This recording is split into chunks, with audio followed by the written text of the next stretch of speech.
একটা জিনিসের বিষয় তখনই সহজ হয় যখন একটা জিনিস করার আগে হিসাব নিকাশ করে করা হয়।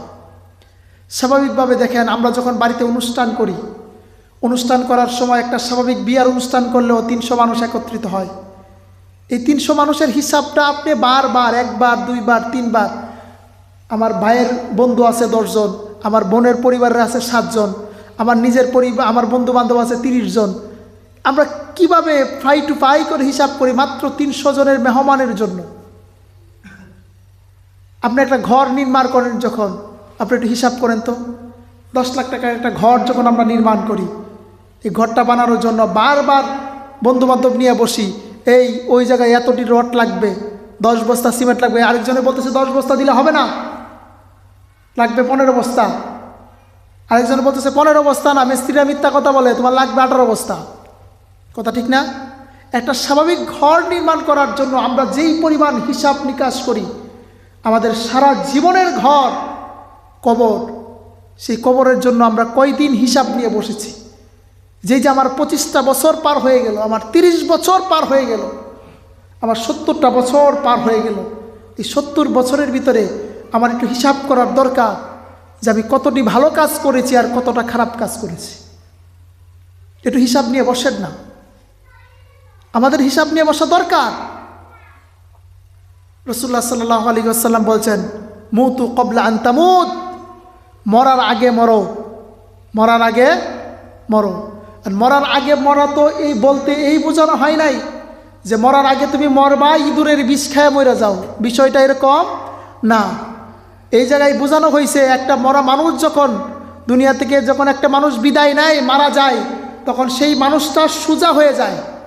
কি হয়ে যায়? সোজা হয়ে যায়। রাসূলুল্লাহ সাল্লাল্লাহু আলাইহি সাল্লাম বলেছেন যে তোমরা খাটিয়ার ভিতরে শোয়ার আগেই চিন্তা করো যে তুমি যেইভাবে লম্বা হয়ে খাটিয়ার ভিতরে শুয়ে গেছো, আজকে সোজা হয়ে গেছো, এমন একটা সময় আসবে তুমি বিছানার ভিতরে শুয়ে থাকবা, তুমি খাটিয়ার ভিতরে শুয়ে থাকবা। এই খাটিয়ায় শোয়ার আগে তোমার দুনিয়ার জীবনেই তুমি সোজা হয়ে যাও। যদি তুমি দুনিয়ার জীবনে সোজা হয়ে যাইতে পারো, খাটিয়ার শোয়াটা তোমার জন্য সাকসেস হয়ে যাবে। বলেন সুবহান। আর যদি দুনিয়ার জীবনটা যদি আপনি হেলাই দুলাই খেলাই আপনি শেষ করে ফেলেন, তাহলে কিন্তু এই মরার পরে যে খাটিয়ার ভিতরে শুবেন, সেটা আর খাটিয়া থাকবে না, আপনার জন্য জাহান্নামের টুকরা হয়ে যাবে।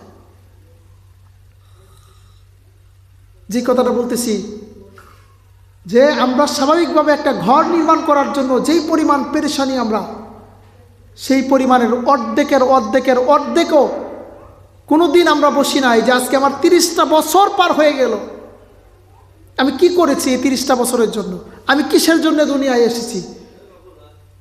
একটু হিসাব করে দেখান তো, নূহ আলাইহিস সালামের যুগে যে মানুষগুলো ছিল, এই মানুষগুলো আজকে কত বছর কবরের ভিতরে? প্রায় 3000 বছর, 4000 বছর, তাদের কোনো খোঁজ খবরও নাই। আবু জাহেল দুনিয়ার বুকে অল্প একটু বাহাদুরি করেছে, আজকে 1400 বছর কবরের ভিতরে উপুত হয়ে শুয়ে আছে, পড়ে আছে, কোনো খোঁজ খবর নাই। তাহলে আপনার স্বাভাবিক আপনার জীবনটা আর আমার জীবনটা, হাদিস শরীফে এসছে একটা ব্যক্তি সর্বশেষ যে ব্যক্তিটা কবরের ভিতরে যাবে দুনিয়া থেকে, সেই ব্যক্তিটা কমপক্ষে 40,000 বছর পর্যন্ত কবরের ভিতরে থাকবে। তো যেই ব্যক্তিটা সর্বশেষ কবরের ভিতরে যাওয়ার পরে 40,000 বছর থাকবে, আপনি আর আমি যদি এখন মারা যাই, আমাদের কত হাজার বছর থাকতে হবে কবরের ভিতরে? কোনো হিসাব নাই। আপনি 10 বছর বাঁচবেন কিনা সেটারই গ্যারান্টি নাই। আপনি যখন সিমেন্ট কিনেন, সিমেন্ট দেখবেন সিমেন্টের ভিতরে দেওয়া আছে 100 বছরের গ্যারান্টি, 80 বছরের গ্যারান্টি, 110 বছরের গ্যারান্টি। কথা ঠিক না? একটা সিমেন্ট কিনতেছেন, সেই সিমেন্টের ভিতরে গ্যারান্টি দিতেছে 100 বছরের গ্যারান্টি। আপনি সেটা দিয়ে আপনি 100 বছরের গ্যারান্টি যুক্ত ঘর বানানোর চিন্তা করতেছেন, কিন্তু আপনি আর আমি এই 100 বছরের ভিতরে 5 বছর বাঁচবো কিনা সেটারও গ্যারান্টি নাই। কিন্তু একটা ঘর 100 বছর না, হাজার হাজার বছর পর্যন্ত আপনার যেই ঘরে থাকতে হবে, সেই ঘরের সিমেন্ট কি লাগবে আর বালি কি লাগবে, সেই কবরের সিমেন্ট আর বালির হিসাব কোনো দিন আমরা করি নাই। আপনার কবরের সিমেন্ট বালির হিসাব করতে হবে।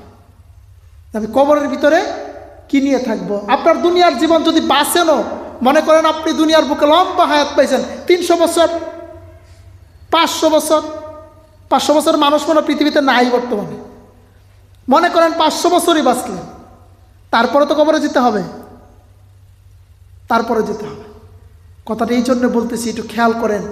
আমাদের মধ্য থেকে আজকে জুমার দিন সর্বশেষ জুমা চলে যায়, অর্থাৎ কারো জীবন থেকে আজ 25 বছর পূর্ণ হয়ে গেছে, কারো জীবন থেকে আজকে 30 বছর পার হয়ে গেল, কারো জীবন থেকে কবরের জিন্দেগিতেই 100 বছর পূর্ণ হয়ে গেছে। কথা ঠিক না?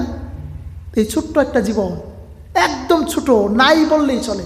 যেদিন আপনাকে বলবে যে ওই মানুষটা নাই, নাই মানে শেষ, আর কোনো অস্তিত্ব নাই, 1 দিন 2 দিন 3 দিন আর কেউ খোঁজ নেবে না, আর কেউ খোঁজ নেবে না, শেষ আপনি।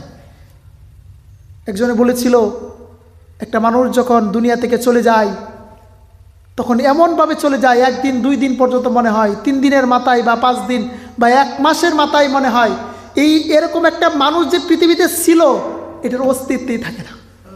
মনে হয়েছে যেন এমন কোনো মানুষ পৃথিবীতে আসেই নাই।